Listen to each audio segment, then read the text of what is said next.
မေတ္တာဆိုတဲ့တရားကကြီးမားတယ်ဘာကြီးမားလဲစာအားကြီးတာအဲ့ဒီမေတ္တာနဲ့စာအားကြီးတယ်ဆိုတာကတရားဓမ္မအနေနဲ့အရင်ရှိတာပြီးတော့မှလူတွေကတင်းအဖြစ်ရေးဆိုတာနိုင်ရလားအဲ့တော့လူတွေပြောကြတယ်လေအခုဆိုနေရတယ်ဘုရားတော်နဲ့ကစားမိတယ်ချင်းဆိုရတယ်လူမျိုးဆိုနေကြတရားကိုတေးဆိုအဖေကိုတားကဆဲဆွေမျိုးတွေကဓမြတိုင်းဆက်ဆိုရင်ခြေပြီးပဲအမှန်တရားတွေပြောရရောက်မယ်ဟုတ်လားတရားကိုတေးဆိုတယ်ဥက္ကဆိုနေကြပြီခုနကပြောခဲ့တဲ့ဟာပဲကြည့်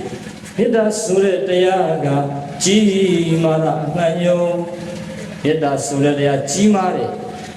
မေတ္တာတရားလူတဦးတယောက်ပေါ်မှာရှိပြီဆိုရင်မလုတ်ပေးနိုင်တဲ့အရာမရှိသလောက်ပဲအဲ့ဒီထဲမှာဆံပြမယ်ဆိုရင်မိဘတွေကသားသမီးကိုထားတဲ့မေတ္တာတရားရှိနေပြီဆိုရင်အဲ့ဒီမိဘတွေသားသမီးကိုမလုတ်ပေးနိုင်တဲ့အရာမရှိဘူးမပေးဆက်နိုင်တဲ့အရာမရှိဘူးမခွင့်လွှတ်နိုင်တဲ့အရာမရှိဘူးဒီလိုပဲပြိတ္တရဲ့လူတ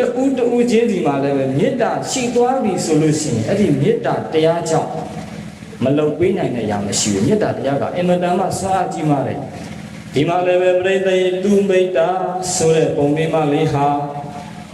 ခုနကပြောတဲ့သူမိတာဆိုတဲ့ရှင်ရဲ့တစ်ပုံမှာမေတ္တာတရားကြီးမားတာတော့သူမလုတ်ပေးနိုင်တဲ့အရာမရှိဘူး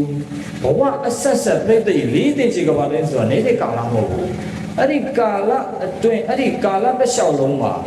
အဲ့ဒီခုနကသူမိတာဖြစ်မြတ်စွာဘုရားဖြစ်မဲ့သူမိတာရှင်ရဲ့တကလေးနဲ့မကွေမကွာသူနေပြီးတော့ပါရမီဖြည့်လာတာဒါဘာကြောင့်လဲ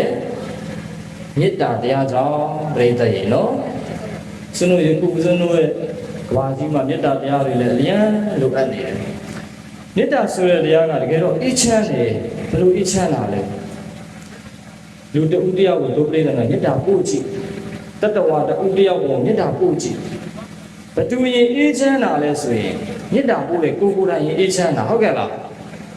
တူတယောက်မှာစိတ်နေပြီးမေတ္တာပို့လိုက်ပြီဆိုလို့ရှိရင်ကိုယ့်ရဲ့စိတ်ကလေးကအေးချမ်းသွားပြီမေတ္တာပို့ခံရတဲ့လူကပြီးမှအေးချမ်းတာအဲ့တော့ဒုပရိသတ်များမေတ္တာပို့ကြပါနော်